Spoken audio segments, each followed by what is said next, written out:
Good evening प्यारे साथियों, कैसे हो आप सभी। आपके अपने इस प्यारे से लर्निंग प्लेटफॉर्म कुरुक्षेत्र पर मैं आप सभी प्यारे साथियों का हार्दिक स्वागत करता हूं। तो प्यारे साथियों, हम पढ़ रहे थे एचएससी द्वारा पूछे गए प्रीवियस ईयर के क्वेश्चनों की सीरीज, और आज हम अपनी उसी सीरीज को कंटिन्यू करते हैं। ये रहेगा हमारा एचएससी सीईटी ग्रुप डी के लिए प्रैक्टिस सेट नंबर 22। तो इससे पहले मैं जो 21 प्रैक्टिस सेट है वो अपने इस प्यारे से लर्निंग प्लेटफॉर्म कुरुक्षेत्र पर करवा चुका हूं। अगर कोई भी स्टूडेंट नया आया है तो वो जाके प्ले लिस्ट में चेक कर सकता है। हरियाणा सीईटी ग्रुप डी 2023 के नाम से हमने प्लेलिस्ट क्रिएट कर रखी है, तो वो हमारी प्रीवियस क्लासों को देख सकता है, जो आपके आने वाले आगामी exam Haryana CET group D के लिए बहुत ही हेल्पफुल साबित रहेगी। तो चलिए इस प्यारे से सेशन की हम शुरुआत करते हैं। और पहला क्वेश्चन ये रहा आपकी स्क्रीन पर कि भाई किस भारतीय कुश्तीबाज ने 2016 रियो ओलंपिक में महिला फ्री स्टाइल कुश्ती में कांस्य पदक जीता था। देखो, इस प्रकार के क्वेश्चन की हमने कल भी बात की थी, तो सबसे पहले उनके बारे में रिवाइज करते हैं। और कल हमने क्या पढ़ा था, तो ध्यान रखेंगे, कल हमने पढ़ा था 2008 के जो ओलंपिक हुए थे ये कहां पे हुए थे, तो ध्यान रखेंगे बीजिंग में हुए थे। कहां पे हुए थे? Beijing Olympic. और इसमें अपने दो प्लेयर्स का नाम ध्यान रखेंगे, एक तो सुशील कुमार, ठीक है, किसका नाम ध्यान रखेंगे? सुशील कुमार का। इसने कौन सा पदक जीता था और कौन से गेम से आते हैं और कहां से इसका संबंध रहेगा। और एक हमारे प्लेयर आते हैं जिनका नाम है विजेंद्र सिंह, ठीक है। तो इन दो प्लेयरों के नाम बताएंगे, 2008 के बीजिंग ओलंपिक में ये पदक लेके आए थे। देखो, सुशील कुमार की अपन बात करें तो इसने कांस्य पदक जीता था, और ये किसके? कुश्ती के प्लेयर रहेंगे। और कहां से आते हैं, तो ध्यान रखेंगे सोनीपत जिला, जो हरियाणा की गोल्डन सिटी के नाम से जाना जाता है। उसके बाद विजेंद्र सिंह की अगर अपन बात करें तो ध्यान रखेंगे ये बॉक्सिंग के प्लेयर रहेंगे। और इसने कौन सा पदक जीता था, तो इसने भी कांस्य पदक जीता था। कौन सा? कांस्य पदक जीता था। और कहां से आते हैं ये, तो ये हमारा सिटी ऑफ वार हीरोज के नाम से बॉक्सिंग का पावर हाउस भिवानी जिले से आता है। कौन है? विजेंद्र सिंह। उसके बाद अगर मैं 2012 की बात करूं तो 2012 में जो ओलंपिक का आयोजन किया गया था वो लंदन में हुआ था, ध्यान रखेंगे। और यहां पे आपको सुशील कुमार का नाम ध्यान रखना है, ठीक है। सुशील कुमार ने कौन सा पदक जीता था? बाकी तो हमने बात कर ली कि भाई ये हमारे कुश्ती के प्लेयर रहेंगे। इसके अलावा ध्यान रखेंगे एक साइना नेहवाल का नाम, किसका? साइना नेहवाल। ये क्या खेलती है और किस जिले से आती है और इसने कौन सा पदक जीता था।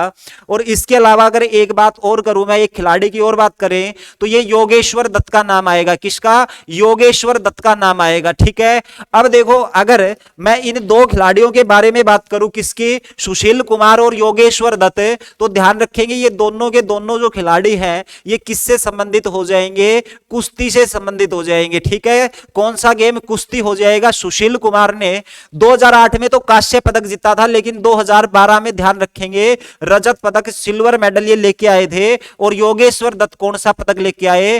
कांस्य पदक जीतने का काम किया। लेकिन साइना नेहवाल की बात की जाए तो ध्यान रखेंगे आप, ये बैडमिंटन की खिलाड़ी रहेगी। किसकी?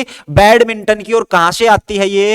हिसार से आती है। कहां से? हिसार से। और कौन सा पदक इसने जीता था, तो ध्यान रखेंगे कांस्य पदक। कौन सा पदक जीता था? कांस्य पदक जीता था। 2016 वाले ओलंपिक की अगर बात की जाए तो रियो में ओलंपिक हुए थे और हमारे भारत में 2 ही पदक आए थे, लेकिन हम तो हरियाणा की बात कर रहे हैं। और हरियाणा में जो पदक जीता था वो साक्षी मलिक ने। और ये जो साक्षी मलिक है ये भी क्या खेलती है? कुश्ती खेलती है, ठीक है। कहां से इसका संबंध हो जाएगा, तो ध्यान रखेंगे मोखरा गांव से, ठीक है। मोखरा गांव रोहतक, हरियाणा का एजुकेशन हब के नाम से जाना जाने वाला जिला रोहतक से संबंधित हो जाएगी। कौन है? साक्षी मलिक। और 2020 की अगर बात की जाए तो कुछ नाम हमारे पास 2020 के आते हैं, उनके बारे में भी चर्चा कर लेते हैं।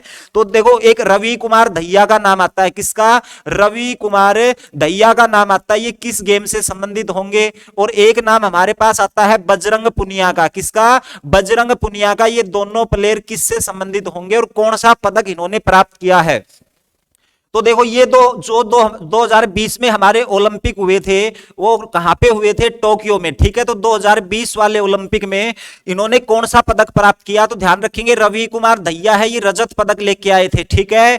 किसमें? कुश्ती में। और ध्यान रखेंगे रवि कुमार दहिया का संबंध हरियाणा के सोनीपत जिले से रहेगा। जबकि बजरंग पुनिया की बात करें तो ये कांस्य पदक लेके आए थे। कौन सा? कांस्य पदक लेके आए थे। बजरंग पुनिया का संबंध भी कुश्ती से रहेगा। और ध्यान रखेंगे ये हरियाणा के झज्जर जिले से संबंधित हो जाएंगे। कौन है? बजरंग पुनिया। और नीरज चोपड़ा के बारे में तो आप सभी जानते होंगे, एथलीट में जैवलिन थ्रो में स्वर्ण पदक प्राप्त किया था और पानीपत से हो जाएंगे। कौन है? नीरज चोपड़ा। इसके बारे में भी आप ध्यान रखेंगे। ठीक है, चलिए अगले क्वेश्चन पे। अगला क्वेश्चन क्या कहता है? हरियाणा राज्य के वर्तमान में राज्यपाल कौन है? तो आपको पता है भाई, हम प्रीवियस ईयर के क्वेश्चन कर रहे हैं, आपको एट प्रेजेंट का बताना है कि एट प्रेजेंट कौन रहेंगे। लेकिन इतने से काम चलेगा नहीं। सबसे पहले तो आप मेरे को आंसर कर सकते हैं कि जो हमारा राज्य है, कोई भी राज्य है, उस राज्य का सैद्धांतिक प्रधान कौन होता है। ठीक है, ध्यान रखेंगे, राज्य का सैद्धांतिक प्रमुख है, ये कौन होगा। ठीक है, उसके बाद आप ये बता सकते हैं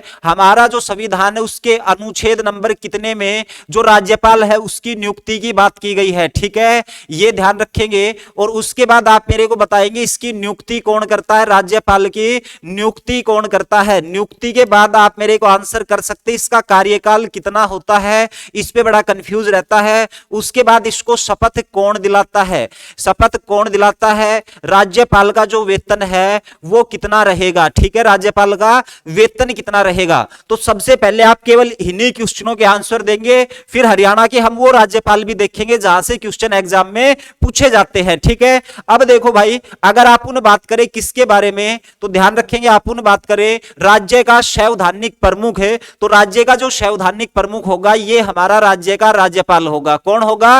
राज्यपाल होगा। प्रथम व्यक्ति अगर आपसे पूछ ले राज्य का प्रथम व्यक्ति कौन होगा, तो वो भी राज्यपाल होता है।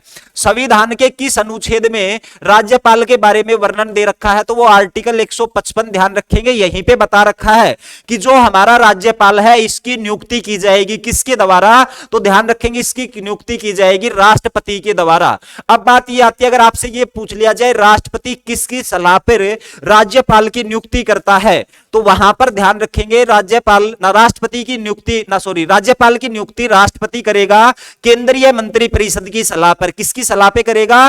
केंद्रीय मंत्री परिषद की सलाह पे। तो इसको मैं यहां पे लिख देता हूं कि जो हमारी केंद्रीय क्या होगी, मंत्री परिषद होगी, उसी की सलाह पर क्या होगी, नियुक्ति होगी। मंत्री परिषद की सलाह पे क्या होगी, नियुक्ति होगी। केंद्र सरकार यानी कि भारत सरकार, ना कि राज्य सरकार, ध्यान रखेंगे।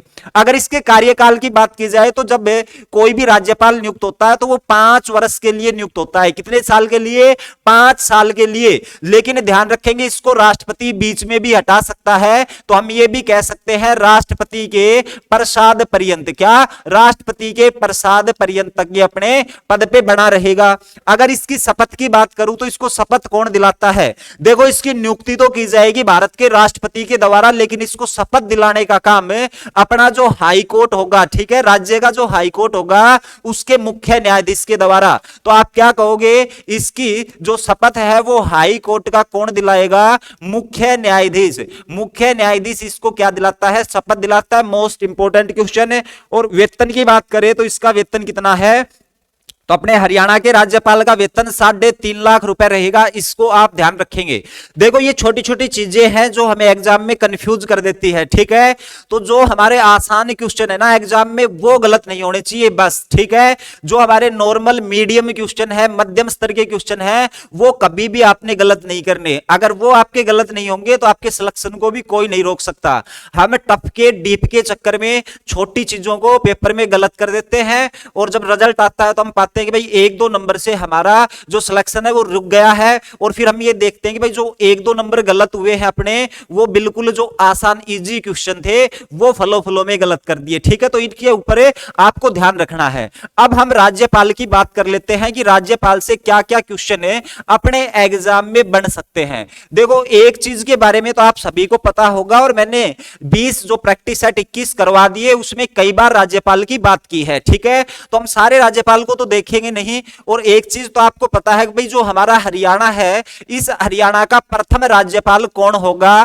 प्रथम राज्यपाल, इस चीज का तो आप सभी को पता है। ठीक है, और उसका कार्यकाल कितना है, कब से लेके कब तक कार्यकाल उसने संभाला है। उसके बाद मैं बात कर लेता हूं हरियाणा के दूसरे राज्यपाल हैं ये कौन रहे हैं। उसके बाद आप मेरे को आंसर करेंगे हरियाणा के तीसरे राज्यपाल हैं उनके बारे में आप मेरे को आंसर करेंगे। 3 के बाद आपको हरियाणा का छठा, ठीक है, तो 6th जो राज्यपाल है उसके बारे में आप ध्यान रखेंगे। उसके बाद 6 के बाद बात करें तो हरियाणा का जो 13वां राज्यपाल है इसके बारे में आप ध्यान रखेंगे, ठीक है। कौन सा 13वें नंबर का जो राज्यपाल है इसके बारे में आप ध्यान रखेंगे, ये कौन रहेगा, समझ गए, इंपॉर्टेंट राज्यपाल है, यहीं से एग्जाम में क्वेश्चन पूछा जाएगा। उसके बाद 13 के बाद बात करें हरियाणा के 15वें राज्यपाल का नाम, ठीक है, तो हरियाणा के 15वें राज्यपाल कौन हुए हैं, हरियाणा के 16वें जो राज्यपाल हैं वो कौन रहे हैं। उसके बाद हरियाणा के 17वें राज्यपाल का नाम ध्यान रखेंगे, किसका, 17वें राज्यपाल का। और लास्ट यहां पे ध्यान रखेंगे 18वें राज्यपाल है वो कौन है, ठीक है, तो ये ध्यान रखेंगे। देखो अगर मैं राज्यपाल की बात करूं अभी तक हमारे हरियाणा में कुल 18 राज्यपाल हैं वो बने हैं। कितने राज्यपाल, 18 राज्यपाल अभी तक हरियाणा में बन चुके हैं, ठीक है। देखो हरियाणा के प्रथम राज्यपाल की बात की जाए तो ध्यान रखना आपको डॉक्टर धर्मवीर का नाम, किसका, डॉक्टर धर्मवीर का नाम ध्यान रखेंगे, जो कि बिजनौर उत्तर प्रदेश से आते थे। 1 नवंबर 1966 को हरियाणा के राज्यपाल बनाए और ध्यान रखेंगे 14 सितंबर 1967 तक ये हरियाणा के राज्यपाल रहे, समझ गए। हरियाणा का प्रथम राज्यपाल ध्यान रखेंगे 1 नवंबर 1966 से 14 सितंबर 1967 तक का इसका कार्यकाल, जिसको हम महीनों में काउंट करें तो ये लगभग 10 महीने तक अपने पद पर रहे। उसके बाद हरियाणा के दूसरे राज्यपाल की अगर मैं बात करूं तो उसका नाम था बीरेंद्र नारायण चक्रवर्ती।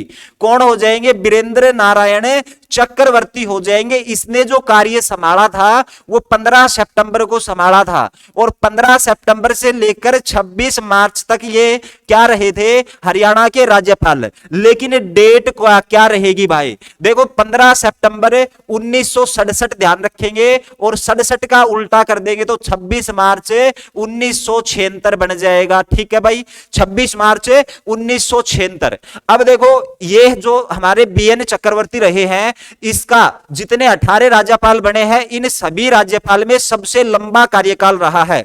अगर आपसे पूछ लिया जाए भाई सबसे लंबा कार्यकाल किस राज्यपाल का रहा है तो वो हमारे बीएन चक्रवर्ती रह जाएंगे, ठीक है। तो ध्यान रखेंगे ये हरियाणा का दूसरा राज्यपाल है जिसका सबसे अधिक क्या रहा है, जो टाइम पीरियड है वो रहा, सबसे अधिक समय तक ये हरियाणा के राज्यपाल रहे हैं, कौन, बीएन चक्रवर्ती। और ध्यान रखेंगे ये हरियाणा के ऐसे राज्यपाल भी हैं जिनकी कार्यकाल के दौरान मृत्यु हुई थी, ठीक है। तो ध्यान रखेंगे बीएन चक्रवर्ती कैसे राज्यपाल हैं, तो इसकी कार्यकाल के दौरान मृत्यु, ठीक है। तो ध्यान रखेंगे कार्यकाल के दौरान इसकी क्या हो गई थी, मृत्यु हो गई थी। अगर दिखाई नहीं दे रहा तो मैंने वैसे बता दिया, ये कार्यकाल के दौरान मैंने मृत्यु लिख दी है किसकी, बीएन चक्रवर्ती की। तीसरे राज्यपाल पे आ जाओ भाई, और तीसरे राज्यपाल का नाम था आरएस नरुल्ला करके, ठीक है। तो आपको बस नरुल्ला ध्यान रख लेना, नरुल्ला हरियाणा के तीसरे राज्यपाल हुए हैं। इसकी खास बात क्या है, तो भाई ये हरियाणा का ऐसा राज्यपाल है जो राज्यपाल के साथ साथ जो अपना हरियाणा पंजाब हाई कोर्ट है इसमें मुख्य न्यायाधीश के पद पर भी रहा है, ठीक है। ऐसा राज्यपाल जो हाई कोर्ट के क्या रहा है, मुख्य न्यायाधीश, ठीक है, क्या, मुख्य न्यायाधीश। और ध्यान रखेंगे हमारे टोटल जो 18 राज्यपाल हैं उनमें से 2 ही राज्यपाल ऐसे हैं जो हाई कोर्ट के मुख्य न्यायाधीश रहे हैं। वो कौन कौन से, एक तो आरएस नरुल्ला और एक हरियाणा का जो छठा राज्यपाल है जिसका नाम है एस संगवालिया। कौन है, एस संगवालिया का नाम ध्यान रखेंगे, ठीक है। तो यहां पे मैंने जो लिखा है वो लिखा है एस संगवालिया, ठीक है। ये हरियाणा के 2 ऐसे राज्यपाल हैं, कौन कौन, नरुल्ला और एस संगवालिया, जो कि हाई कोर्ट के मुख्य न्यायाधीश के पद पर रहे हैं। बहुत इंपॉर्टेंट ये क्वेश्चन यहां से राज्यपाल का बनेगा। उसके बाद आ जाओ हरियाणा के 13वें राज्यपाल, और भाई हरियाणा का मैं 13वां राज्यपाल की बात करूं ना तो इसका नाम है ओम प्रकाश वर्मा। क्या नाम हो जाएगा, ओम प्रकाश वर्मा का नाम ध्यान रखेंगे। और देखो अभी तक आपने पढ़ लिया ना हरियाणा के सबसे अधिक समय तक कौन रहे, बीरेंद्र नारायण चक्रवर्ती, दूसरे राज्यपाल। और हरियाणा के सबसे कम समय किसका रहा है, 13वें राज्यपाल का, जिसका नाम था ओम प्रकाश वर्मा, ठीक है। तो ध्यान रखेंगे इसका राज्यपाल के रूप में सबसे कम कार्यकाल रहा है। 15वें राज्यपाल कौन कौन हुए हैं? तो देखो, अगर 15वें राज्यपाल की बात की जाए तो वो जगन्नाथ पहाड़िया का नाम ध्यान रखेंगे। किसका? जगन्नाथ पहाड़िया करके 15वें राज्यपाल। ठीक है, तो ध्यान रखेंगे यहां पर जगन्नाथ पहाड़िया का नाम। ये अपने हरियाणा के 15वें। 16वें की बात करें तो कप्तान सिंह सोलंकी, कप्तान सिंह सोलंकी का नाम ध्यान रखेंगे। ठीक है, कप्तान सिंह सोलंकी। और 17वें राज्यपाल सत्यदेव आर्य। ठीक है, यहां पर सत्यदेव आर्य का नाम ध्यान रखेंगे। किसका? सत्यदेव आर्य, जो कि 17वें राज्यपाल थे। और 18वां का तो सभी को पता है ना, हैदराबाद तेलंगाना से आते हैं। कौन है? बंडारू दत्तात्रेय। बंडारू दत्तात्रेय, जिसने अपना कार्यपद संभाला था कब? 7 जुलाई को, ध्यान रखेंगे 2021 में ये हरियाणा के क्या बने थे? राज्यपाल बने थे। ठीक है, इस प्रकार से भाई साहब आप कंटेंट पढ़ोगे तो पेपर में कभी भी गलत नहीं करोगे और जो हमारा आउटपुट है वो मैक्सिमम मिलेगा आपको। ठीक है, तो यही तो राज्यपाल से इंपॉर्टेंट चीज थी जो हमने कवर कर ली। उसके बाद अगला क्वेश्चन पढ़ेंगे। ठीक है, 1 मिनट रुकेंगे भाई।